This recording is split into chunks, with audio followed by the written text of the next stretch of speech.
Hello everyone, welcome back to another video, and today I will be showing you on how you could go ahead and fill out the form 1040X. This is a step-by-step guide, so you should be able to follow easily. Now there's a lot of reasons on why we want to fill this form out, and you might need to file an amendment tax return whether you made a simple miscalculation or your work sent you a late W2C. I'm here to make sure that you get it done correctly. While the IRS states that if you have made a simple math mistake or even a missing schedule that's required, they might fix that on your behalf, and then there's no action required. It is not worth for leaving it up with a chance when it comes to taxes. The IRS does not mess around, and even if it's an innocent mistake on your part, you still might get hit with thousands of dollars of fines and fees if you don't correct it now. Now we are going to be using a tax prep software or a CPA to file an amendment return. It should be as simple as just providing them with the correct information, and they'll fill out and submit the form 1040X on your behalf. But if you're filing for yourself, this is what this video is here for. So for this one, we have the filing year. I'm just gonna go ahead and put 2023 right here, and this form can work for 2022, 2023, and 2024. And going below that is something you could go ahead and find on the IRS website. You might go ahead and need to find another form for that to work. Now to proceed, we have our first name right here. You have your last name, and you also have your social security number. And also, if you have a joint account, you could just go ahead and put the name of your spouse right here, the last name of your spouse, and also the security number. And for the next one, of course, you have your address, you have your city, state, and zip code. You could just go ahead and proceed to the next part right here, which is the amendment return filing status. We're just going to assume that our taxpayer is single, so I'll go ahead and check the checkbox right here. Now, for the next one, we have the income and deductions. Adjusted gross income if operating on a net loss carryback is included, check here. So right here we have the original amount reported as per previously adjusted. We have $40,050, and the net change is around $22,000. So if you have made some small capital net gain, you could just go ahead and put it inside right here. Maybe you've sold some stock or you sold some bonds. You could just go ahead and put your capital gain inside the net change right here. After that, we now have the column C, which is our correct amount, and that comes up with $42,050. For the second one, we have our itemized deduction or standard deduction. I have this number right here for my original amount, and I also have the same one for the correct amount. And for the third one, we have the subtract line 2 from 1. So we're just gonna go ahead and open up our calculator right here. So we have this number, so let's just go ahead and put it in line 3. And then we have our number right here. So for the next one, we have 4A, which is reserved for future uses.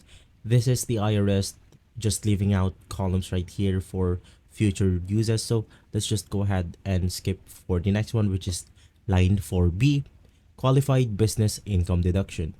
Now this might not qualify to every taxpayer out there, but if this apply to you, you could just go ahead and put a number right here. And for the next one, we have the taxable income, subtract line 4B from line 3. And since we have not made any changes, I'm just gonna go ahead and copy this line or this number right here, and also this one. And to proceed, we are now at the tax liability. We have the enter methods used in the figure tax instructions. So you just want to go ahead and open up the 1040 form instruction right here. You can go ahead and see this form inside the IRS website. And currently I'm at page 70 or 67. And right here we have the general instruction for our tax table. So let's just assume that our taxpayer is earning around $30,000 per year. So let's just go ahead and find that number, which is this one, 30,000. Once again, our taxpayer is single, so we are looking for the single column right here.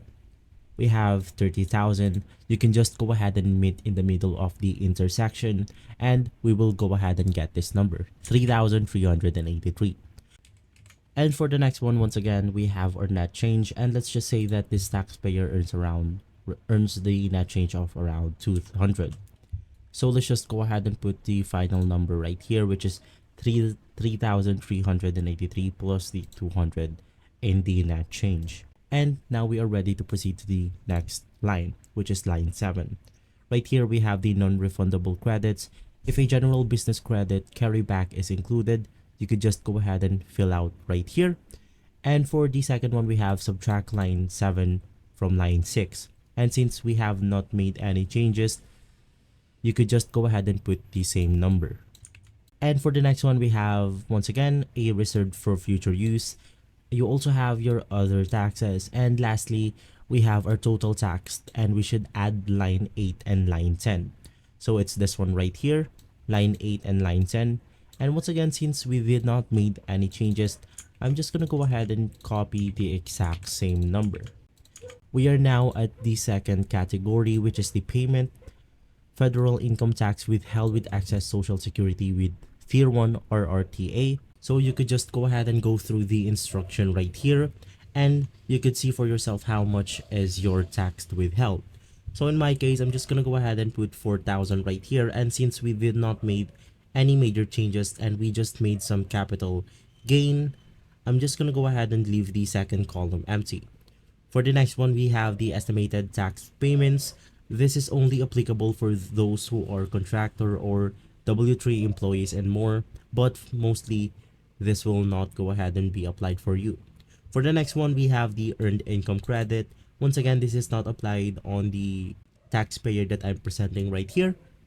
And so we are at line 16. We have the total amount paid for with the request for extension of time. To make it simple, this is basically what we've overpaid for, or what we paid for over the taxes that we have paid right here. So if you did not pay any amount on top of the amount that we have right here, you could just go ahead and leave this at empty. But to proceed, we are now at line 17. We have the total payments, and we should just go ahead and add our line 12 to line 15 and add line 15 to line 16 and put it at 17. And now we have the refund or the amount you owe. We have the overpayment, if any, as shown to the original return or as previously adjusted by the IRS. And since we have added 2,000 right here, we will then go ahead and get this number. And after that, you want to go ahead and subtract line 18 to line 17, which is this one.